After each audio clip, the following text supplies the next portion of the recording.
Sister میری نے بھی پیسے دیے، سسٹر میری نے بھی پیسے دیے، والد صاحب نے بھی پیسے دیے اور بھائی نے بھی پیسے دیے، ٹھیک ہے. لیکن کچھ عرصے بعد ایک گھر میں میٹنگ ہو رہی تھی تو والد صاحب نے مجھے کہا کہ تم نے وہ پیسے مجھے دینے ہیں. میں نے کہا جی یہ کس طرح میں نے دینے ہیں کہ میری تو آپ کی کوئی کمٹمنٹ ہوئی نہیں کہ آپ مجھے قرض کے طور پہ یہ پیسے دے رہے ہیں مجھے، ٹھیک ہے. تو کیونکہ کمٹمنٹ تو لازمی ہے کہ آپ مجھے پتہ ہونا کہ آپ مجھے قرض کے طور پر میں لیتا ہی نہ.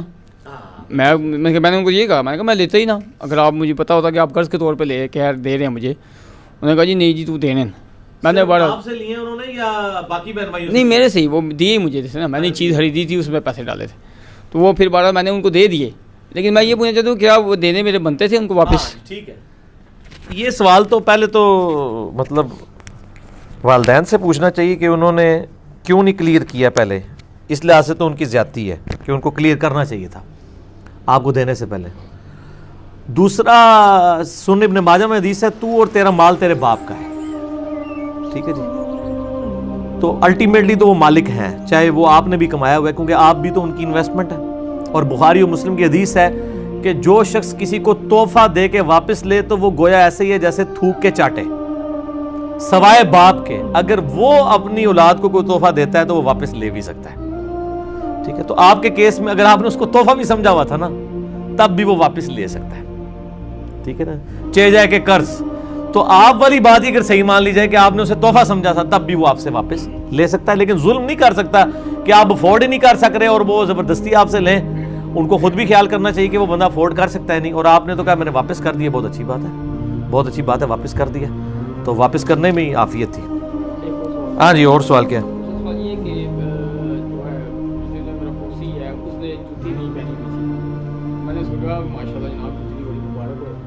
وہاں گیا تھا وہ میں جوتی مبارک نہیں ہوئی. اچھا جوتی مبارک نہیں ہوئی، اس میں کیا حقیقت ہے؟ کوئی حقیقت نہیں ہے جی.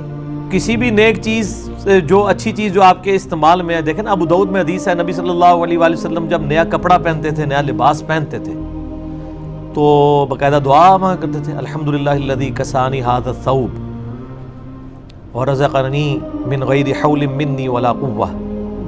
کھانے کے بارے میں بھی دعا آتی ہے اور اس طرح کی نئی چیزوں کے بارے میں. تو لباس عربی میں صرف کپڑے نہیں ہے، جوتی بھی لباس کا حصہ ہے، پگڑی بھی لباس کا حصہ ہے. نہیں پاؤں میں، کیونکہ پاؤں اتار کے پھر پھینک دیں نہیں، تو پاؤں بھی تو ہے نا.